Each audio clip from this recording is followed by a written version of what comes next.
Collectively grateful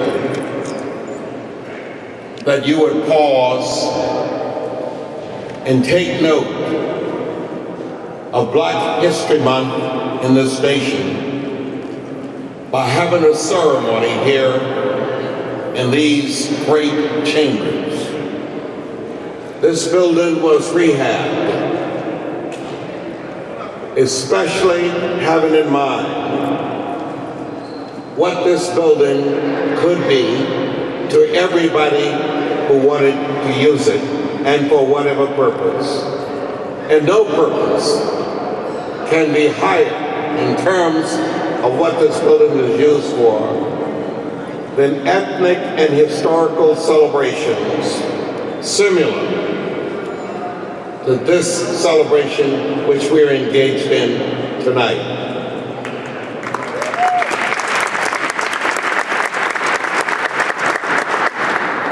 I came to San Francisco in 1951, August 4th, 1951.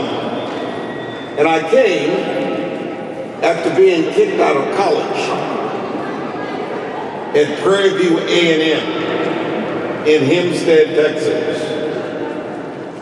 I was protesting the food allegations in the cafeteria. I had no idea that there was no such thing as the right to free speech and to protest at a black school. They packed my things up and sent me home. My mother was flabbergasted and embarrassed to tears. And that was the only way she allowed me to come to San Francisco and live with my uncle. My uncle's reputation was not exactly consistent with what my mother was proud of, and she did not want me to grow up to be like her brother, my uncle. And my goal in life was to be my uncle.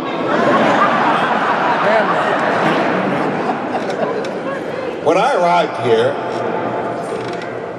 this city was just about to become what we have helped collectively make it. Because you see, when I arrived here, there were no African Americans driving buses and working for Muni. There were no African Americans in police uniforms.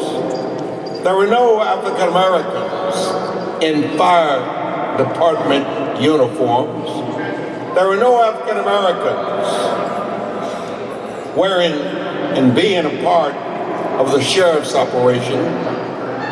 There were no African Americans working in the hotels or on auto route or doing any of the things that we eventually began to do. For your information on this Black History Month, the very first black toll collector was a college graduate from USF named Burl Tola, who went on to become quite an educator in the city and county of San Francisco. Just those things that I recite to you, you could go to the Asian community and you would find the same limitation on what Asians could do or be a part of in this city. You could go to the Latino community and you'd find it the same way. And there was no such thing as anybody tolerated. Gays and lesbians just was not happening, period. This city was white as you could get it in almost every way. Just think, when you think of the Chinese hospital, merely, that hospital came about because Chinese could not and were not being served in the public health facilities, in the private health facilities in this city. Our city was dramatically different. African Americans had moved to this city as part of the people to do something about preparing this nation with resources to fight a war. One of my uncles worked in the Hunters Point Naval Shipyard. One of my uncles lived in the public housing at Westside Courts. You gotta understand that even in public housing, there was a limitation on where people of color could live. Period. That's just the way this city really was. I reference all of those things because in this year, 2017, we have come a long way. And we've come a long way because we've always been a city in transition, a city extending the opportunity to newcomers to be a part, a full part of every aspect of what this city is all about. Fast forward, when Supervisor Breed, the president of your board, spoke to me a couple of days ago, we thought about how many African Americans had ever served on the Board of Supervisors. 8. Can you imagine? Just think about it. You don't even think about it. You take it for granted because there are 2 now. There's been 2 in the past on some occasions. On some occasions, there's been only 1. Just know that this city requires us to be as diligent as we became over the years, as we went from suing the city for purposes of integrating the fire department, for purposes of making the fire department relevant for women to be firemen, the police department under the same circumstances, and how we had to make the effort to produce the opportunity for people to be promoted, how we had to literally be as militant as it was humanly possible and demonstrate in every way for the opportunity for fair housing. At one time in this city, if you are an African American, there are neighborhoods you could not buy. The Council for Civic Unity, a collection of African Americans and wonderful militant people committed to the whole business of equal justice under the law in the non-African American community. We do things like phony buyers so that at the right moment an African American family would appear to be people working for other people who actually bought the houses. My first engagement with the city and county of San Francisco in the efforts to do something about changing the nature of this city was to go to Forest Knolls, 301 Christopher Drive. We conducted a city demonstration. That's how I met Dianne Feinstein, who was then just a mother and a wife, a man. She marched with me, with her kid in a stroller, for the purpose of making sure that that group of people building those houses would extend the opportunity to people of color. Yes, on this Black History Day, we've come a long, long ways. The reference the mayor made to the people who work for the city, nothing of that nature was a given. It came about because there were confrontations.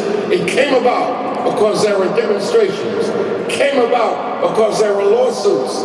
It came about because this city was made up of a sufficient number of people who really wanted change to take place, who really wanted diversity to be a reality, who really wanted to extend the opportunity to newcomers. This city is very famous now for every aspect of what I just described. Just think about it. On this Black History Day, when Supervisor Breed talked about the whole business of what happened with reference to the medical needs of some of our people, it was African Americans who stepped up to the plate and got a change in the law of the state of California to do research on AIDS and to do things that needed to be done to provide for that. I smile quite often when I think of it, because it was a vote cast by Merv Donnelly. Merv Donnelly was a black man, Southern California, Lieutenant Governor, first statewide black elected official, Lieutenant Governor can only vote to break a tie in the state Senate. On this occasion, the man who made it a tie was a black man, Nate Holder, a senator from Southern California. He caused a tie to come on a bill being carried by George Moscone on behalf of doing something about the issue of what happens with people who were of a different sexual orientation. The Republicans were shocked when the tie occurred. Then Senator Moscone was so good at what he was doing. When Nate Holden cast that vote, he then held all 20 of those votes until Merv Diamond allegedly returned from Colorado. We had made it appear as if Merv Diamond was not in the state. And in reality, he was not far away. He showed up and he cast the deciding vote, and it changed the nature of how we treat people who had relationships with each other in private. They could no longer be prosecuted. And that spilled over into the time we provided research funding for the University of California to deal with the medical problems associated with those relationships. It was black people who put that together. It was black people who executed that. And let me assure you that in that process, it brought about a significant change. We have been changing this nation. San Francisco black folk have been changing this nation. We've been joining with black folk in other parts of the state to do exactly that. Nelson Mandela's freedom came because a black woman named Maxine Waters stepped up and put together the program that caused apartheid to be condemned, and pension funds all over this country followed her leadership on that, and the results were a dramatic change.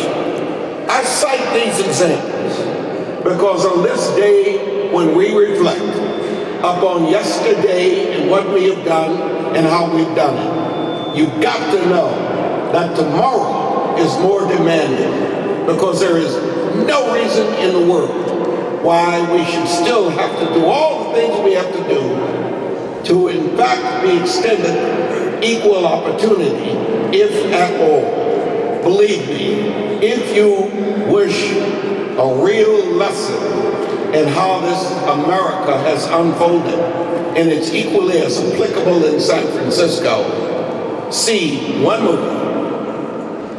It's playing at the Embarcadero, and it's called I Am Not Your Negro. All right. It is a movie of which Samuel L. Jackson is the narrator, and in which much of the footage comes from the book.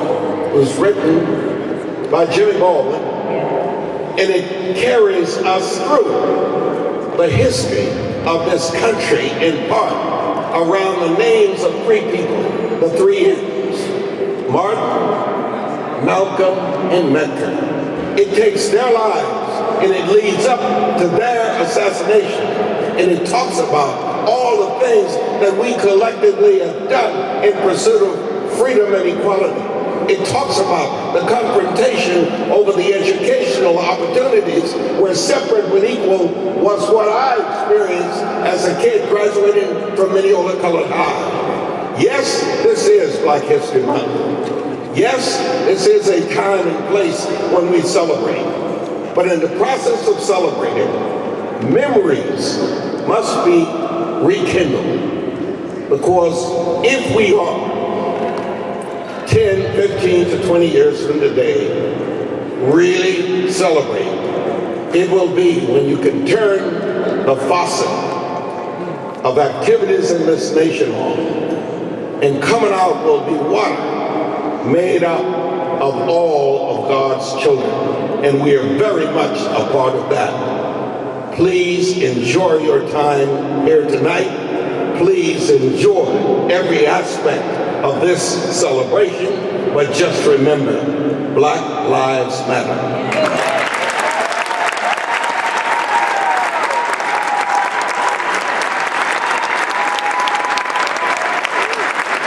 Thank you, former Mayor Willie Brown.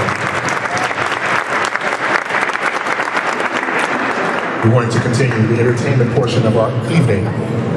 Ryan Nicole is a world-renowned MC and poet whose lyrical prowess has been exploited on the international stage and web platforms, gathering fans in the thousands across the globe. Her musical compositions include a solo mixtape entitled Dissonance and several collaborative efforts with her group New Decades and other artists. Ryan Nicole has performed with a wide array of artists and persons of influence, most notably President Barack Obama. Enough said. She is an actress, most recently joining the African American Shakespeare Theater. She is an activist. Ryan Nicole has served her community as an organizer and activist for nearly 2 decades. She is an athlete, but most of all, she is a proud mother and wife. Please welcome Ryan Nicole.